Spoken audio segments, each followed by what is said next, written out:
Good morning. Welcome to the regularly scheduled Oxnard City Council Finance and Governance Committee meeting. The date is October 27th, 2020, and we'll have the city clerk take the roll, please.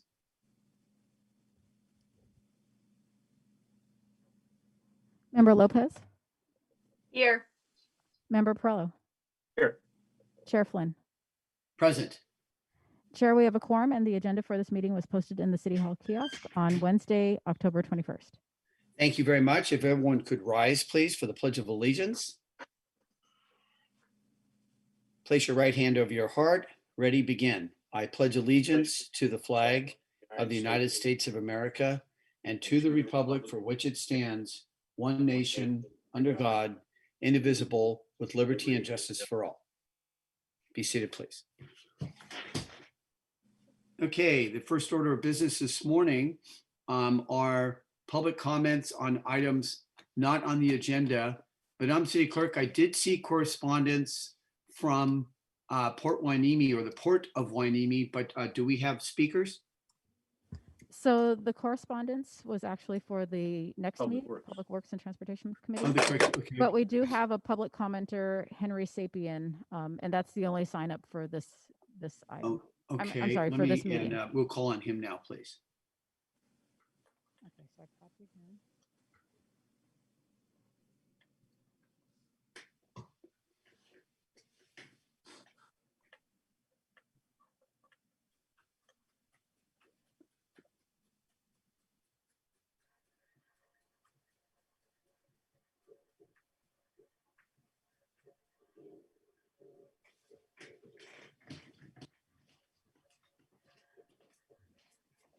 But otherwise.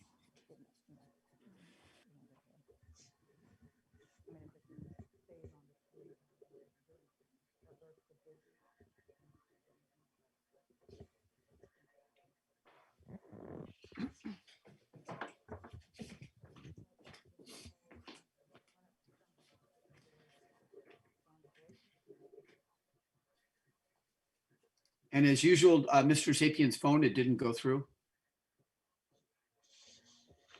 Doesn't look like it has yet. It hasn't failed fully yet, but it hasn't gone through. Have we, Madam City Clerk, ever been able to get a hold of Mr. Sapien? I actually emailed him last week and told him to be ready for the call just after 9:30. Okay. So I don't know. Would you like me to try again? One last time, yes, please. Okay.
Okay, so it doesn't look like the call is going through, but it turns out that we did have a miscommunication with Mr. Stein.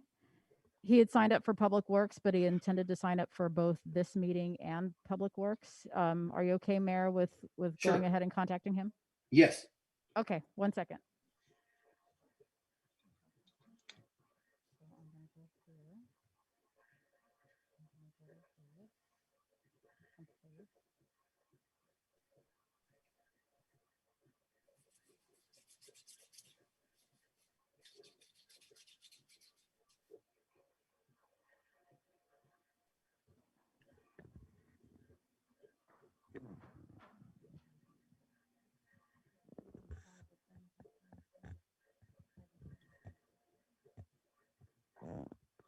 Hi, Larry. You have 2 minutes for items not on the agenda. Please begin.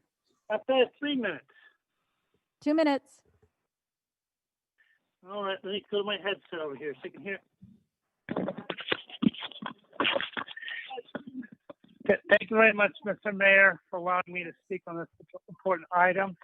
I wish to point out to you that one of the items of concern is the financing of our parks. There's supposed to be a park master plan available to the public. I've asked us for report 6 times at least last year, and the document has not been provided. The scope of the project specified that the contractor is supposed to apply the estimated cost for building the parks, as well as the estimated financing to build the parks. This information has not been provided to the public. I submitted a public record request 2 weeks ago for these documents. These documents have not been provided by the city. Why is you and the city preventing the public from seeing how much the park master plan is going to cost us and how are we going to pay for it? Thank you very much for your time and just consideration. Thank you very much. And Madam City Clerk, that ends the speakers. Is that correct? That's correct, Mayor. Okay, great. So we'll go now to the consent agenda, and that is item C, and it's the approval of the minutes. What's the pleasure of the committee? Move the recommended action. Second. Okay, Madam City Clerk, we have a motion by Committee Member Perillo and a second by Committee Member Lopez, please. Member Lopez, Yes. Member Perillo, Yes. Chair Flynn. Aye. The motion carries 3-0. Very well. So we'll move now into the main part of this meeting, which is under reports, item D on the second page of the agenda. And it's under the Finance Department. The subject, presentation on the corrective action plan. Recommendation that the Finance and Governance Committee receives an update on the corrective action plan and gives authorization for staff to present the item to the City Council. And we'll have staff give a presentation.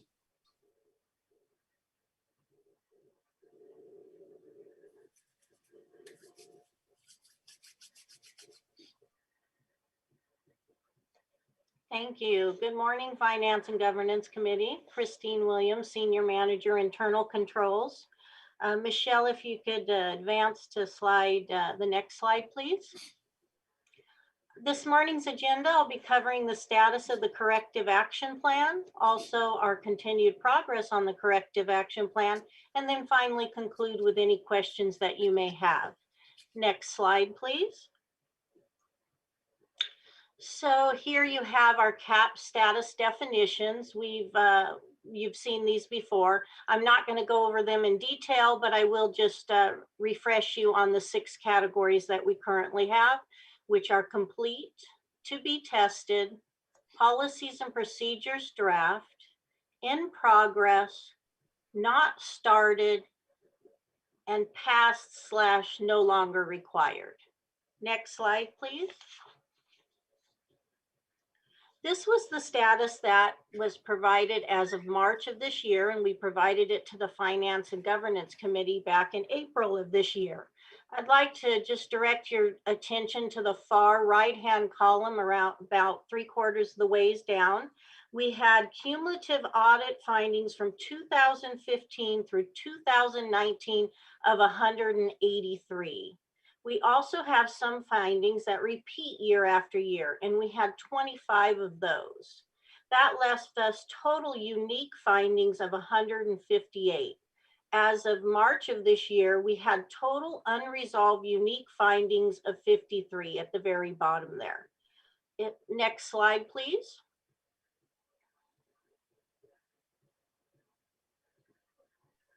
Now we fast forward 6 months. And we have at the same far right-hand column, we have the same number of findings at 183, the same number of repeat findings of 25, the same number of total unique findings. However, for the total unresolved unique findings, we now have 18. If you could advance to the next slide, please. So this is a bar chart review of our progress that we've made in the last 4 updates that we have provided to you, which we do every 6 months. I'm going to focus on the most significant first 2. However, before, I'd like to give you the accounting definition and the non-accounting definitions of a material weakness and a significant deficiency. A material weakness is a deficiency or combination of deficiencies in internal control, such that there is a reasonable probability that a material misstatement of the entity's financial statements will not be prevented or detected and corrected on a timely basis. For a significant deficiency, it's also a deficiency or combination of deficiencies in internal control over financial reporting that's less severe than a material weakness, yet important enough to merit attention by those responsible for the oversight of the entity's financial reporting. And now a non-accounting definition of a material weakness and a significant deficiency. So for a material weakness, let's say you have a running cash balance in your checkbook, but you never reconcile it to your bank statement. That would be an example of material weakness. Now on the significant deficiency side, you still have that running balance in your checkbook. However, you don't balance it to your bank statement until 3 months later. That's kind of an example. So if we go back up to the top there of the material weaknesses, you can see as of March of this year, we had 21 findings. And as of now, we have 2 unresolved unique findings. Both of these findings are in testing with the auditors. And I'm happy to report just last night, they just let me know that 1 more of these findings has been resolved as of last night. So we're really down to 1 here.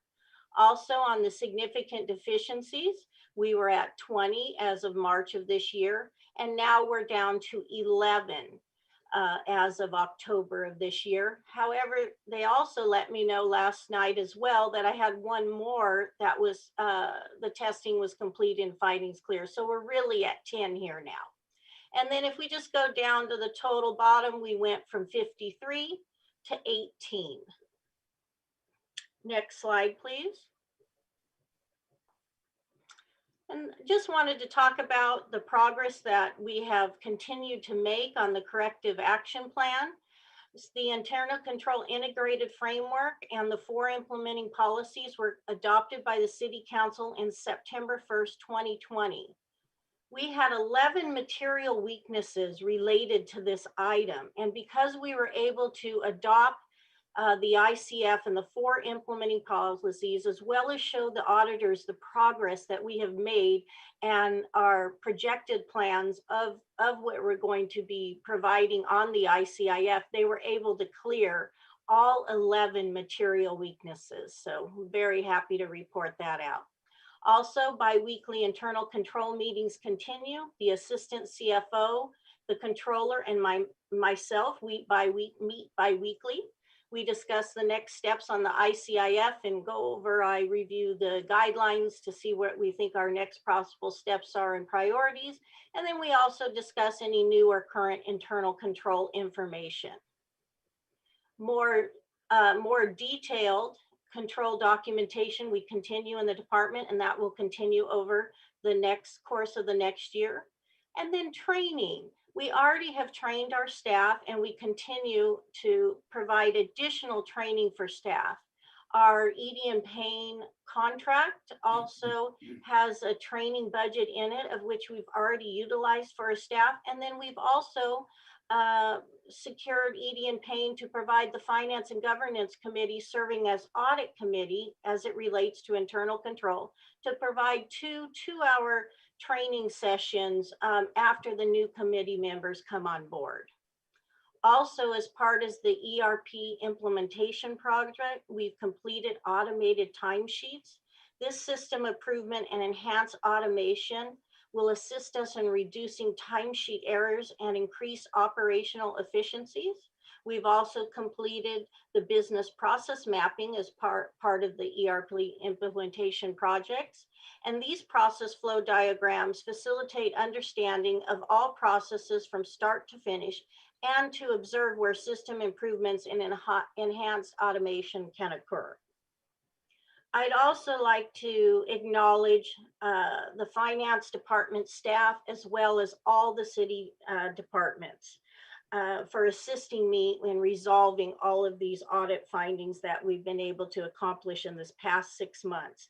We couldn't do that without all of their assistance. So I'd just like to acknowledge the staff and the city departments for all of their work. Next slide, please. And then finally conclude with the recommendation that the Finance Committee receive this update on the corrective action plan and gives authorization for us to present the item to City Council. And then next slide, please. And finally, I'll conclude with any questions that you may have. Thank you very much, Christine, for the presentation. Why don't we start with Committee Member Lopez? Thank you. This is really great progress to see, you know, even just the difference between March and October of this month. So looking at the 11 significant deficiencies, is there kind of a timeline of what, you know, when we might expect, or an estimated time of when we might expect that this work will be completed, and what will be, you know, the next steps after that? So on the next steps for, I know you mentioned material weaknesses, significant deficiency, but on material weaknesses, I mentioned there's one left. We expect to have that one complete by December. And then on, there's a couple on the significant deficiencies like the cost allocation plan. And we're going to be discussing the lease finding the significant deficiencies. There's a couple of lease items. We'll be discussing that with the auditors to see what we need to do. So I'd say within probably the next 6 months or so, I'm going to try and get as many as we can through the end of December, any more than I can get. But probably another 6 months to a year, depending on the item itself. Like, for example, one of the items is a risk assessment. So we already have that scheduled in kind of a calendar that we had laid out. We wanted to do the risk assessment. We still have a couple of policies there. So we have something going to the Finance Committee and the City Council every 6 months. We have the risk assessment coming in December and January, and then we would have to secure an RFP. So we pretty much, for the whole ICIF and any other deficiencies, probably are going through December 2021. Thank you. And I think, you know, once even just thinking about this, that it's been, I mean, a number of years to work through some of these issues, and with the committee, the Finance and Governance Committee, serving as an auditing committee, and if that's a space that, you know, we can look at how we can place, you know, some steps or some progress in our process in our committee, so that, you know, we don't go back into a number of years later and have to go back and make changes. So I really appreciate all the work that staff is doing, and to see this really coming through. Thank you. Thank you. Thank you very much. Committee Member Perillo. Number one, tremendous. Thank you very much, Ms. Williams, for the presentation. This is tremendously good news. One question, and Ms. Lopez basically said it like it is. I can't expand on her questions any more than just one detail on this. When you're talking about the significant deficiencies, and there was an issue that risk, and you said you'll be talking about it, does that include like a hacker getting into our software or break-ins of our buildings? Well, we would be doing a risk assessment for the whole city, which would cover all of the city operations. And when we do that assessment, we'd be looking at, of course, what's the biggest risks for the city, also cost, et cetera, you know, a number of factors in that. But it would be citywide that we would look at all things. Okay, thank you. And I also did appreciate you mentioned that there'll be some training coming for the people when the new members of the Finance and Governance Committee come on.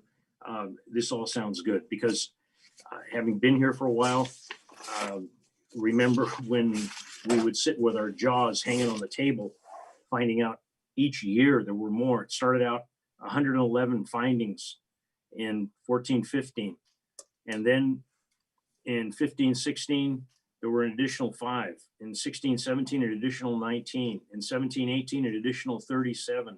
And, you know, some were duplicates, but the tremendous number that we had and what you've been able, what your staff, under the leadership of Mr. Riper and the direction of Mr. Newen, who brought him in here, and the staff that he's got, Ms. Ventura, it is amazing because I do recall, and maybe Mr. Riper or Ms. Ventura can address it, in their professional careers, they had not had issues where they were, let me get the words right, material weaknesses. And we had a number of them.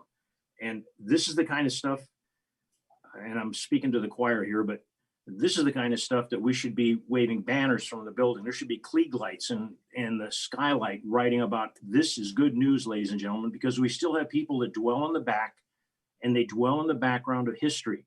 And they can't get over the fact that what happened, happened. And there's a team in town that is trying to clean it up. The people on the council are doing their best to clean this up with the help of the management and the staff that's been brought in, yourself included. This is really good news. Mr. Riper or Ms. Ventura, can you address the question I'm asking about in your professional histories, how significant having a material weakness is in past jobs that you've had and what you found when you got into your position here? And I'm very grateful you guys are here, and I hope you stay for a long, long time. Sure, Councilmember Perrello, through you, Chair Flynn. The point I like to make to put the material weakness number for Oxnard in context is that between us, Ms. Ventura and I have more than 60 years in finance. For Ms. Ventura, it's with 3 Fortune 500 companies, and for me, it's with 6 other cities. And over those 60 years and 60 audits, we've never had a single material weakness. And then here in Oxnard, the findings that Councilmember Perrello cited added up to more than 60, more than 60. So that's a big number. We're working our way through it, as Ms. Williams pointed out. And thank you for that, Mr. Riper. That allows, I'm sure, every one of these council members to at least quell the bad digestion that may come up when there were concerns about what other bad things could happen. We've got a great team. We talk about public safety. We talk about a lot of things. This finance team is a kick butt team, and I'm really glad they're working for us. Those are my comments, Mayor. Thank you very much. I think the main thing I'd like to say this morning isn't about the progress, because the progress is outstanding.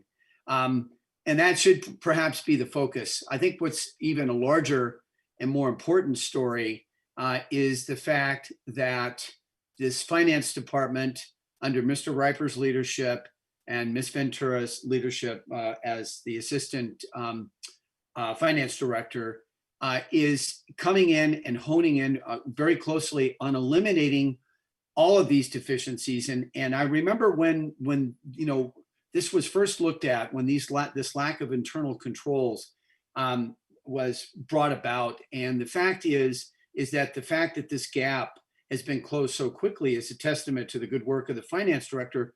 But I think most importantly, members of the committee, committee member Perrello and committee member Lopez, this soundly, this should be a very strong message to the people of the city of Oxnard that with measures like Measure L, which would seek to place the city treasurer in charge of the city finance department, are simply absurd, absolutely absurd. And the storyline that committee member Perrello just alluded to it, that we're in progress of cleaning things up. It is not only progress. And I can't say it's all past tense, because as long as we still have any deficiencies and or issues that need to be cleared up, and the implementation of the new enterprise system that I would say that the authors of these hellacious measures, Measure L in particular, have come up with. The fact of the matter is that trust has been restored to Oxnard city government. And I think it's time now that the authors of Measure L and the city treasurer himself come out online and say, we see that the progress has taken place, that this is made substantial progress in the area of trust and building trust with Oxnard residents, and Measure L is no longer needed. And that's what I think both Mr. Molina and Mr. Starr should actually step up and man up and tell us the truth and tell the public the truth. Because Mr. Ripers and his leadership and what exactly has been brought forward, and thank you, Christine, in particular, for your hard work, refutes every single position that these individuals have in the storyline of distrust. The manifestation of distrust, the conspiracy theories of distrust are absolutely groundless, baseless. And I today asked Mr. Molina as the city treasurer and Mr. Starr to come forward and acknowledge these accomplishments and tell the right story to the public. So thank you very much.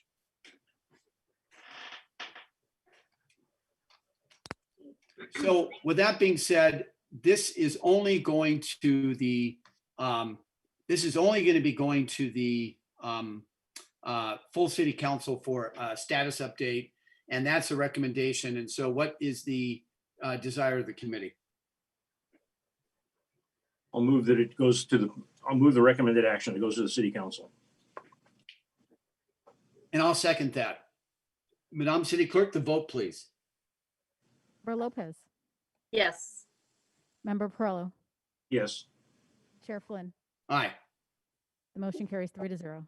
Thank you very much. And I would ask the committee members now on item E, if there are items for future agendas. I'll start with Committee Member Perillo. Do you have any items, Committee Member Perillo? Yes. I think underneath the governance thing, we need to get these CAGs, and specifically right now, the Planning Commission, there's vacancies, and there's a large project, the Wagon Wheel project, that's had to postpone because there was a problem with electronics, but the second time there was lack of a quorum. If we had all the seats filled, all the empty vacancies filled on that body and possibly other committees, we would have meetings. So whichever districts are responsible for getting somebody up into those seats, I hope that we can get direction to the city manager or the mayor to, let's get her on the show. And if we can't find people that are volunteering among the 7 of us, we should be able to find somebody qualified to sit in those seats to do the work of the city. As the example of the finance committee is just here. Nobody's sitting back and drinking mint juleps. They're all doing their work, nose to the grindstone, sun up, sun down. And we should do the same. Make sure these committees are filled. The people do the work for the citizens of Oxnard. That's my request. Chair, could I respond to that? Yes. Okay. Member Perrello, so we did have at one point last year when we made our appointments, the commissions were fully appointed. We had a number of people drop out over time, and then COVID hit. So we've had, and admittedly, we do have a lot of vacancies, but because of the sort of the moratorium on the meetings because of the COVID emergency, we just haven't been in a hurry to fill those vacancies. And then there's typically a round of appointments that happens after every election anyway. So with the election coming up in next week, really, we'll have some council members that will be making appointments for the corresponding with their term for commissioners. So we're working on it. And at the same time, any other vacancies, they're called unexpected vacancies when they happen in the middle of the term, but they'll be appointed at that time as well. So we're working on it. It'll happen early next year. Okay, thank you. We'll start advertising for those vacancies towards the end of November, and so we can start receiving those applications. Okay, I appreciate that very much. I just want to let you know the Planning Commission one, the development from the wagon wheel. They've reached out. It wasn't specific what their complaint was, but or their concern, but this most recent one where the second meeting on the item was postponed, not through your fault at all. This planning commission one is a priority. So after the election, take care of it. Thank you. But thank you for the clarification for the public. Thank you, Madam Clerk. Thank you very much, Committee Member Lopez. Do you have any items that you'd like brought forward for future agenda items? Not at this time. Thank you. Very well, and I have no items, and this meeting therefore is adjourned. Thank you. Thank you. See you guys later.